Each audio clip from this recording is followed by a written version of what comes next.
আজকে আমরা আলোচনা করব মুজিবনগর সরকার নিয়ে। এখানে স্টেপ 1 এ দেওয়া আছে যে মুজিবনগর সরকার আমরা জানি 1971 সালে 10 এপ্রিল মুজিবনগর সরকার গঠিত হয়েছিল। তো আমরা এটা নিয়ে আমরা আলোচনা করব। এই অধ্যায়ে আমরা যে এখানে দেওয়া আছে যে এক নজিরে মুজিবনগর সরকারের মন্ত্রিসভা বৈঠক দেওয়া আছে, যে রাষ্ট্রপতি কে ছিলেন, বঙ্গবন্ধু শেখ মুজিবুর রহমান ছিলেন রাষ্ট্রপতি ছিলেন। তারপর এখানে দেওয়া আছে যে উপরাষ্ট্রপতি বা ভারপ্রাপ্ত রাষ্ট্রপতি ছিলেন সৈয়দ নজরুল ইসলাম, প্রধানমন্ত্রী ও প্রতিরক্ষা মন্ত্রী কে ছিল তাজউদ্দিন আহমেদ, অর্থ বাণিজ্য এবং শিল্পমন্ত্রী ছিল এম মনসুর আলী, স্বরাষ্ট্র কৃষি ত্রাণ ও পুনর্বাসন মন্ত্রী ছিল AHM কামরুজ্জামান, পররাষ্ট্র এবং আইনমন্ত্রী ছিল খন্দকার মুশতাক আহমেদ ছিল। তো আমরা যদি এখানে খেয়াল করে দেখি যে মুজিবনগর স্বাধীনতা ঘোষণা করা হয়েছিল 10 এপ্রিল 1971 সালে।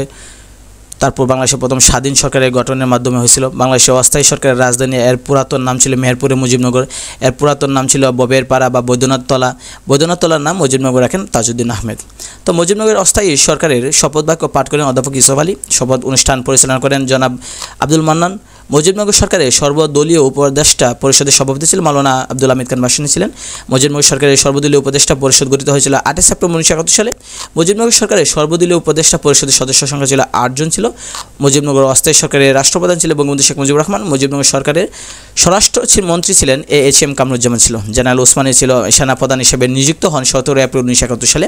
মুক্তিযুদ্ধের সময় অস্থায়ী সরকারের সচিবালয় ছিল 8 নং থিয়েটার রোড, যেটা কলকাতায় অবস্থিত। তো আমরা যদি এদিকে খেয়াল করে দেখি, সেটা হচ্ছে যে অস্থায়ী গণপ্রজাতন্ত্রী বাংলাদেশ সরকারের কে কী পদে ছিল সেটা দেওয়া আছে। যে রাষ্ট্রপতি এবং সর্বাধিনায়ক ছিল বঙ্গবন্ধু শেখ মুজিবুর রহমান, উপরাষ্ট্রপতি ছিল সৈয়দ নজরুল ইসলাম, প্রধানমন্ত্রী ও প্রতিরক্ষা মন্ত্রী ছিল তাজউদ্দিন আহমেদ, অর্থ বাণিজ্য এবং শিল্পমন্ত্রী ছিল ক্যাপ্টেন এম মনসুর আলী, স্বরাষ্ট্র কৃষি ত্রাণ ও পুনর্বাসন মন্ত্রী ছিল AHM কামরুজ্জামান, পররাষ্ট্র এবং আইনমন্ত্রী ছিল খন্দকার মুশতাক আহমেদ।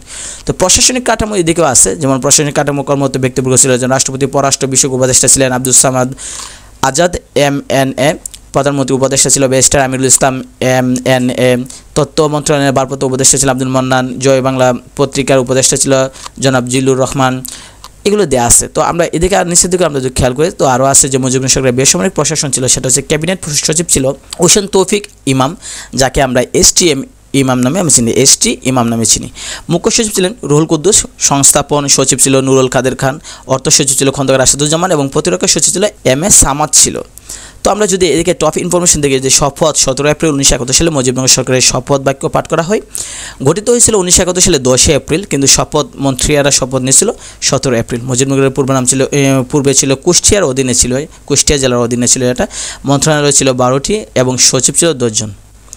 এদিকে অস্থায়ী সরকারের সদস্য ছিল 6 জন। অস্থায়ী সরকারের সচিবালয় ছিল 8 নং থিয়েটার রোড, যেটা কলকাতায়। ক্যাবিনেট সচিব ছিল HT ইমাম। তো বিশেষ পরীক্ষায় এই প্রশ্নগুলো আসছে। তারপর আমরা যদি এদিকে খেয়াল করে দেখি, তাহলে দেখা যায় PSC বিভিন্ন সরকারি পরীক্ষা নিয়োগে এগুলো আসছে।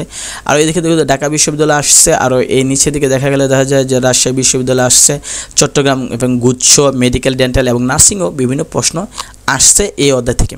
তো এই দুটো ভালোভাবে পড়লে আমরা এই অধ্যায় থেকে অনেক প্রশ্ন কমন করার সম্ভাবনা বেশি থাকে। তো আমরা পরবর্তীতে যে বিষয় নিয়ে আলোচনা করবো বা যে চ্যাপ্টার নিয়ে আমরা আলোচনা করবো, সেটা হচ্ছে মুক্তিযুদ্ধের রণাঙ্গনের সেক্টর কমান্ডার, তাদের নিয়ে আমরা আলোচনা করব।